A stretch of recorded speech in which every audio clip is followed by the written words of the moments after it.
Nos preguntan acerca de la Guerra Santa. La Guerra Santa como concepto, como idea, ¿es un término islámico? ¿Es un término occidental? ¿Es un término de dónde? ¿De dónde sale? ¿De dónde brota? ¿De dónde aparece este término, Guerra Santa?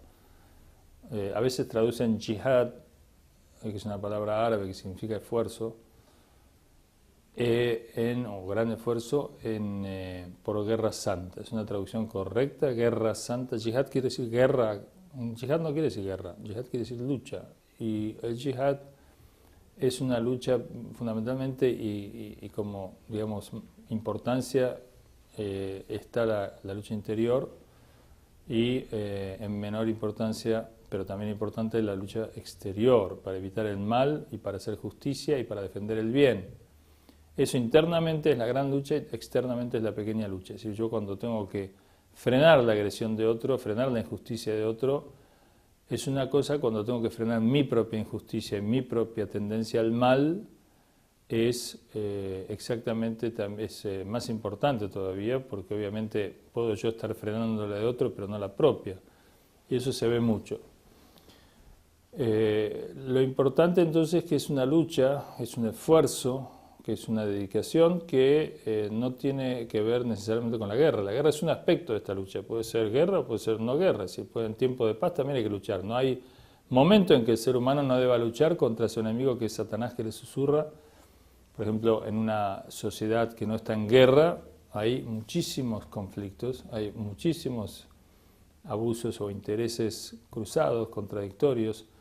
Y el ejercicio del autocontrol y el ejercicio de la lucha interior y el ejercicio por hacer el bien es permanente en la sociedad, en nuestro día a día, en nuestra vida, de modo que no tiene que ver el concepto de jihad con el concepto de lucha. Ahora, ¿la lucha santa de dónde viene? La lucha santa, en general, se puede decir que todas las luchas por el ser humano intenta de alguna manera justificar sus actos, y siempre por su inclinación natural al bien, por ser el bien lo que lo, digamos, dignifica y el mal lo que lo degrada, el ser humano quiere imprimir a sus acciones siempre un valor positivo.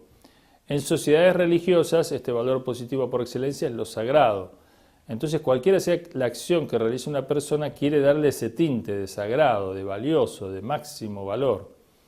Entonces, en las sociedades religiosas o entre los religiosos suele justificarse las luchas que se emprenden como sagradas. Ahora, en esos casos tenemos que ver y discernir si las luchas realmente lo son, porque son luchas por la justicia, en defensa, para fomentar el bien y para evitar el mal, los abusos, las agresiones, la opresión. En ese caso tendrá moralidad, tendrá sacralidad. Si fuera lo contrario, si es una guerra de conquista, de botín, disfrazada de intereses religiosos, será una falsa guerra, una falsa lucha sagrada. De modo que no hay tal cuestión en el Islam de que el Islam deba expandirse sea como sea y contra voluntad de aquel que se supone hay que atraer a la fe por la fuerza. No existe este concepto en el Islam. De hecho, ningún profeta practicó esto. Toda la historia de los profetas universales es en caso de aquellos que lucharon efectivamente, como David, como Salomón, como otros, el caso de Jesús en su momento, pero en escala menor, digamos, contra las desviaciones y el fariseísmo. O el caso de Muhammad, o el caso de Moisés, cuando se va a enfrentar contra el faraón, o de Abraham, etc. Todos estos casos de lucha o de enfrentamiento, a veces armado, a veces no armado, son casos de defensa. Ningún profeta, digamos, conquistó pueblos por la espada para someterlos a la fe. Si alguien nos dice que no, pero en la Biblia hay relatos de esta índole, de que se entraba en las ciudades y se masacraba a su gente por su condición de idólatras, y digamos, para nosotros estos relatos son guerra de conquista realmente con ese espíritu. No pueden ser, de ninguna manera pueden ser, digamos, relatos proféticos auténticos, de momento en que Dios Altísimo tiene el poder sobre todas las cosas y las religiones monoteístas consideran que Dios es todopoderoso. De modo que Dios no necesita que yo empuñe un arma para someter a alguien por la fuerza, porque lo puede hacer Él. Digamos, el sometimiento por la fuerza, tal como lo padecen, por ejemplo, las piedras, como lo padecen los planetas, el Sol que gira, el Sol gira también, pero digamos gira en una órbita, pero también la Tierra que gira alrededor del Sol, etcétera. Estas órbitas son impuestas por Dios, son necesarias, no tienen libre albedrío, digamos, no puede girar para otro lado.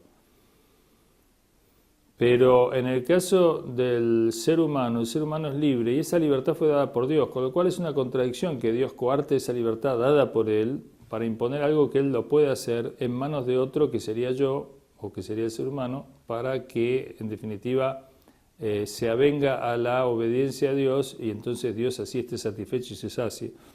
Es una contradicción lógica pensar así. Más vale pensar, como de hecho vemos en la historia, que los profetas invitaron a la gente a la fe. El caso de Jesús es bastante paradigmático, el caso de Muhammad, el profeta, también, que invitó a la gente a la religión del Islam con la palabra. Él fue el agredido, no fue el agresor.